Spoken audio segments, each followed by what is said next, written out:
Hey guys, and welcome back to another video. Today I'm doing my summer reading list, but I also want to give you a few of my recommendations that I've already read for summer. I honestly don't have that long of a list at the moment because I don't own very many summery books and I don't want to buy a million books this summer.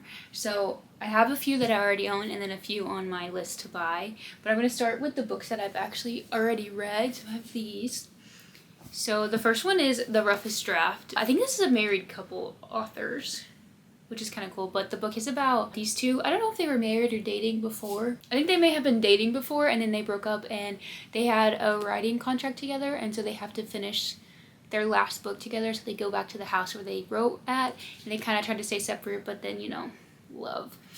And I think I gave this 5 stars and I really like this book, so I do recommend. Next we have another 5-star book, which is The Summer of Broken Rules. This is about, they go to Martha's Vineyard, I believe, and it's kind of like a family thing every summer, but they haven't gone in a couple years because her sister actually passed away, and so they haven't gone to the family functions in a little bit.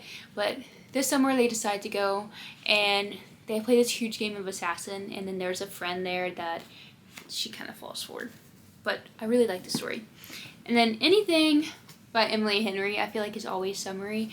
I don't know about her new book, which has very mixed reviews, which I haven't read, but all of the other books I believe or summary. I do have Book Lovers as well, but I haven't read that one and I don't know if it's summary, so I didn't add it in this. But Beach Read, Funny Story, Happy Place were all summary. Funny Story is probably like the least summary one, but Anything by Emily Henry will give you a little bit of a summer vibe, which leads me into what I want to read. So I do want to read People We Meet on Vacation because I haven't read that one, but I don't own it yet, so hopefully I get it this summer. And then I do own a few summary books. So the first one is Float. This book is a Wattpad book, which I think is so funny, but I don't really know what it's about, honestly. But I do know people have said that you can tell, like, she wrote some of it when she was like 15 or something, and then she finished the book later, and you can like tell the difference in her writing. So I thought that would be really fun to see.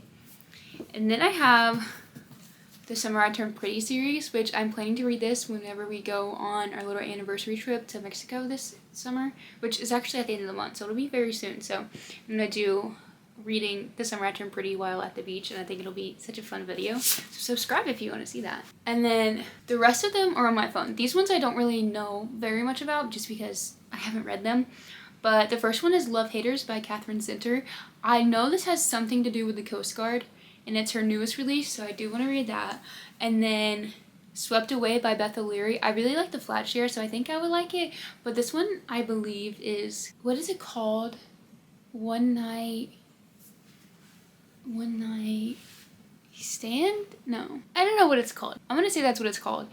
But in this like boathouse, I believe, or this boat, and then they wake up and the boat is like in the middle of the ocean and they're kind of stranded, which I think is gonna be a really fun story. And then Nora Goes Off Script by Annabelle Monaghan.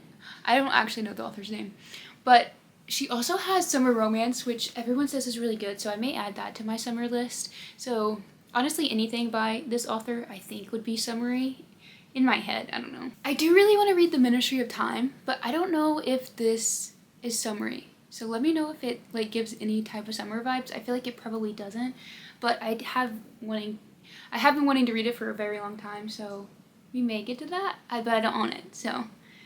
And then One Golden Summer by Carly Fortune, which I actually have Every Summer After, which I would recommend this one as well, but I don't actually remember what it's about because I read it so long ago. And then she has another one, Meet Me at the Lake, which is also summery, which I could possibly read. The reason I'm not adding them to the list is because I'm not going to buy 30 books this summer, so if I was buying 30 books this summer, then maybe I would buy Meet Me at the Lake. But she has a new one called One Golden Summer, and I know it's connected. Someone said it was connected to one of her other books, but I'm just gonna read it without reading all of them. And then Promise Me Sunshine. I don't remember who it's by, but Promise Me Sunshine.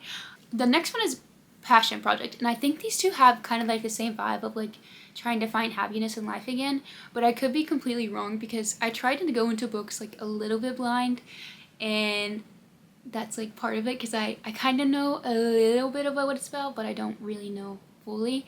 But I think both of those would be good summer reads. And Passion Project, I think I'm gonna read because we are taking a little trip to New York this summer, and I want to read a couple books set in New York, like right before I go and on the trip, and I think that'll be such a fun video to make. So I have Passion Project, Ready or Not, and Summer in the City. These 3 books I believe I may read for my New York vlog. I don't know so much about Summer in the City because I heard someone's review on it and it was like a very fast paced, so I don't know if I would love that. But if you have any recommendations with the New York setting, comment them down below because I would love to add them to the list and kind of have a better variety of what to pick from. But that's basically it. That's a very short and sweet video, but I am so excited to start the summer reading vlogs and just fully get into summer because how could you not be happy during summer? If you have any more summer recommendations that I should definitely read this summer, comment them down below and I'll add them to my TBR. And yeah, thank you guys so much for watching, and I will see you guys next time.